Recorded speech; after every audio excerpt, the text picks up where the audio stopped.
Everyone, thank you to each and every one of you for all your support. Apologies if I missed anyone, but feel free to leave a message down below, and I promise I'll add it in the next video. Now, let's move on. Previously, Zixingyu had woken up, saved Black Fang, and summoned him back.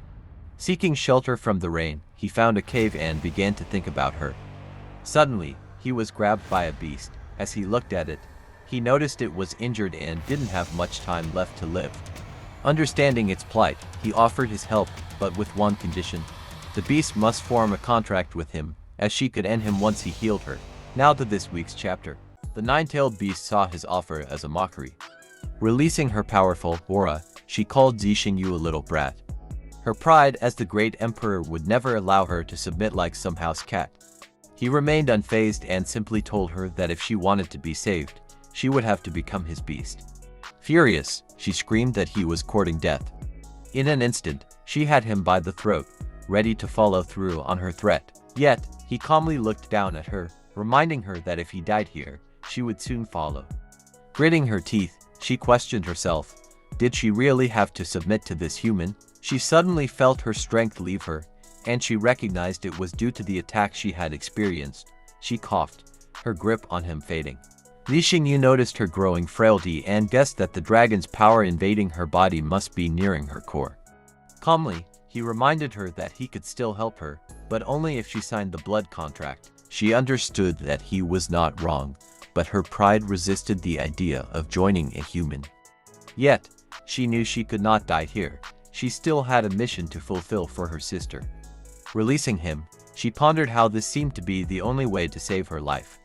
Reluctantly, she admitted that she would agree to sign a blood pact with him. Zixingyu rubbed the back of his head, relieved that he had somehow managed to save himself. Then, he addressed her with a steady voice, declaring that from this moment forward. He paused, then bit the tip of his finger. As his blood slowly trickled out, he placed it on her forehead and firmly declared that she was now his beast and under his command. In that moment, a bright light erupted, sealing the pact. A golden star appeared on her forehead, signifying the pact was complete. She took a step back, hearing the name of her new master, Zixingyu. Despite her reluctance, she quickly reminded him of his obligation, demanding that he heal her immediately.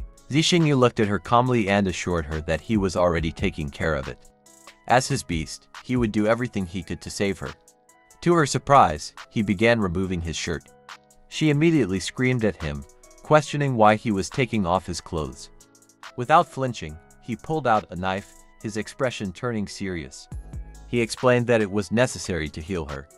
Drawing the blade across his chest, he made a small cut, enough to draw blood. Looking at her firmly, he held out the fresh wound and commanded her to hurry up and drink it. She became flustered, her cheeks burning with embarrassment. It was the first time she had seen a man shirtless in front of her.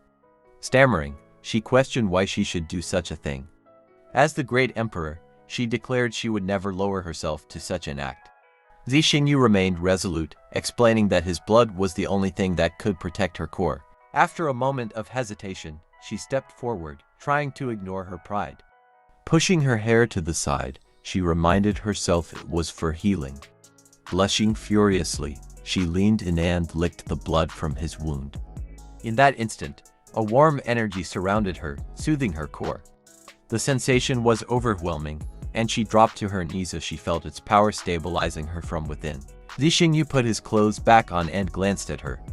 Calmly, he remarked that her injury had been stabilized for now, but it was only temporary. Then, he turned to her and asked for her name, stating that he didn't want to keep calling her beast. Bound by the blood contract, she understood she had to be truthful. Reluctantly, she introduced herself, her voice carrying both pride and resignation, declaring she was the great emperor known as Dalu. Dalu stood up, her expression steady as she added, since he claimed to be her master, may she ask you a question? Her tone became firm and curious, as she questioned how he found out her injuries were caused by a dragon's power. Zixingyu's face grew serious as he considered her words.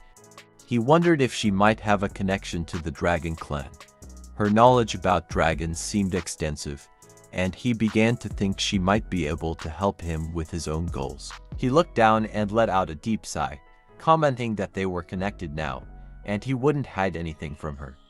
He explained that 2 months ago, he had been saved from a dragon attack, but during the battle, its blood had splashed into his eyes. Suddenly, his eyes glowed a bright red, and he continued, saying that ever since then, whenever he focused on anything, a panel would pop up, displaying information about whatever he was looking at, beasts, stats, and more.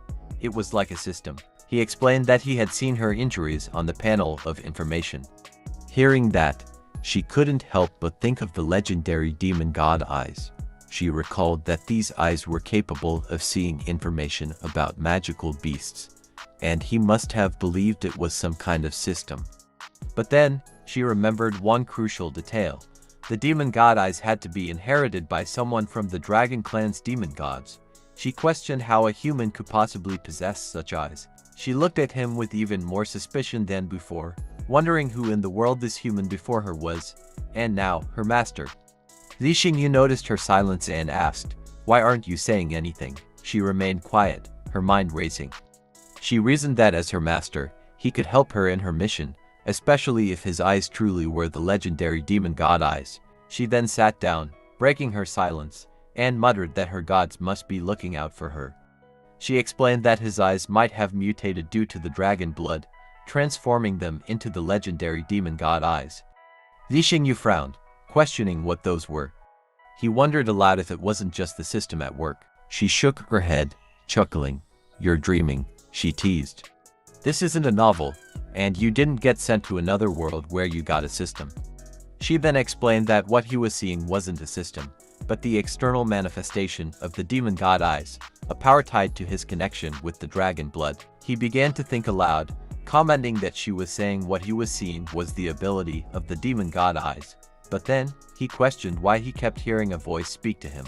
He recalled the first time he heard the voice. It was after the dragon attacked his place and got its blood into him. Since then, a voice had guided him, telling him to find a red crystal.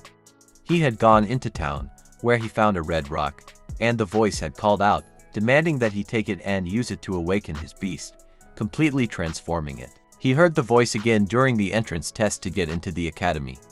Recalling the moment, he remembered how the voice had instructed him to feed Black Fang the red rock.